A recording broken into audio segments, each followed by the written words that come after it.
the last decade, with him. So men like to be in control, which I thought it was interesting with Dorit. And I don't want to draw her aggravation to me. I'm just commenting on the episode, but the whole pretty woman scene and her and PK kept using the word control, that she likes to control things, that she's controlling. And as somebody who's, profiled criminals before, that kept standing out to me as though he might like somebody that he can control. And maybe that's not Dorit. So I just found that really interesting. It's just an observation. Huh. What do you think of Dorit and PK? Because they're now that pretty woman scene was a little cringeworthy to me personally. I don't think she would have actually cared about what he did for her if there wasn't a camera there and everybody else was seeing it. I think she wants everybody else to see how much he loves her, which is something Kyle did in the beginning, where she'd set up scenarios to show and almost exaggerate how much he loves her. And I always find with couples that are trying to hold it together, it's all about perception. It's how people see them. So I was a little worried about Dorit and PK in that moment because it seemed like a bit of overkill, like love overkill, um, Right. in what he was doing for her to make her feel special. I think most housewives who are in love with their husband, and we, even though we're doing dishes and laundry and the regular things that most housewives do, we feel lucky because we know we married that one person we want to have every breakfast, lunch, and dinner with. We want to spend every Christmas with them. They're the person that speaks to our soul. And we don't need the flashy nuances and displays of affection to feel loved. And I think, and having lived in Beverly Hills and having seen this, I think a lot of the people that are kind of over the top with love bombing, even though they're already married, tend to be doing it for other people's sake. Well, So, it's the same thing like on Instagram. The couples, I mean, there are people post yeah, all day about how happy they are. And I'm yeah. like, I call bullshit on all this. Right, right. Yeah. So I think a lot of your viewers are going to understand what I'm saying there, in that if you're truly happy, you don't have to try so hard to convince everybody else. Or put anything on social media. I never put anything personal on social media ever. I just don't. I mean, every now and then I'm like a little bit, but not really. For me, because Medium was based on the family and a love story, I do from time to time. But as you'll see, I don't saturate it with us. We just had our 30th anniversary. I put like a picture from dinner that we had up. Yeah, like stuff like that. It's like I put like where I'm Yeah, having dinner, like yeah, or yeah. whatever. There weren't walls of roses and violinists in the picture posing for the picture with lighting and uh, music set to the scene. And it, I could have fun and I could have a good time with my husband in a paper sack with a can of beer. Like he's just that guy. He's funny.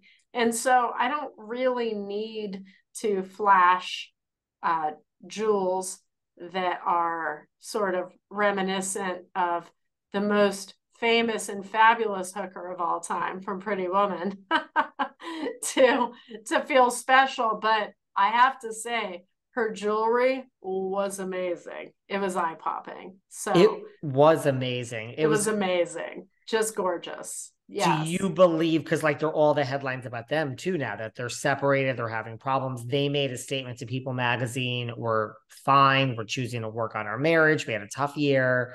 Like, do you get what vibes do you get from them? Do you think they really are now lying and putting out this statement, or are they really okay? Because this is all out there now. There could be a little of both involved, because when I was watching them together, one of the things Joe always does is he reaches out and puts his hand on top of mine.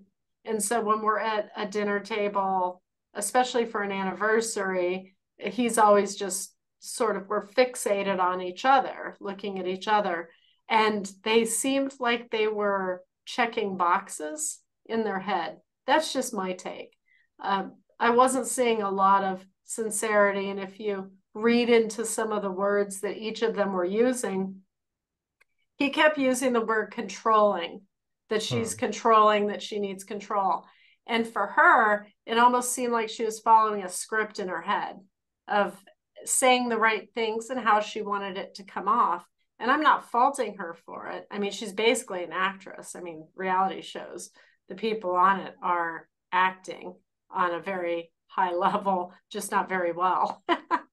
So I would say that I could see him looking over his shoulder in the scene, which is something you don't really do when you're immersed in the person that you're with because it's your special day. I don't know. It seemed a little disingenuous to me, but that's just me. Well, also, like, it is funny how this separation is announced, like, to your point, the first day of the new season. And even the scene last week where her and Kyle were having dinner and they started talking about Dorit's marriage. I'm like, Yeah. This scene doesn't seem like it's in place to me either. This seems like it was shot like yesterday. Right. Yeah. And Dorit bringing it up to Kyle in the car. How's your marriage? Is everything okay? It's that we know you so well. Was adding fuel to the fire of this story.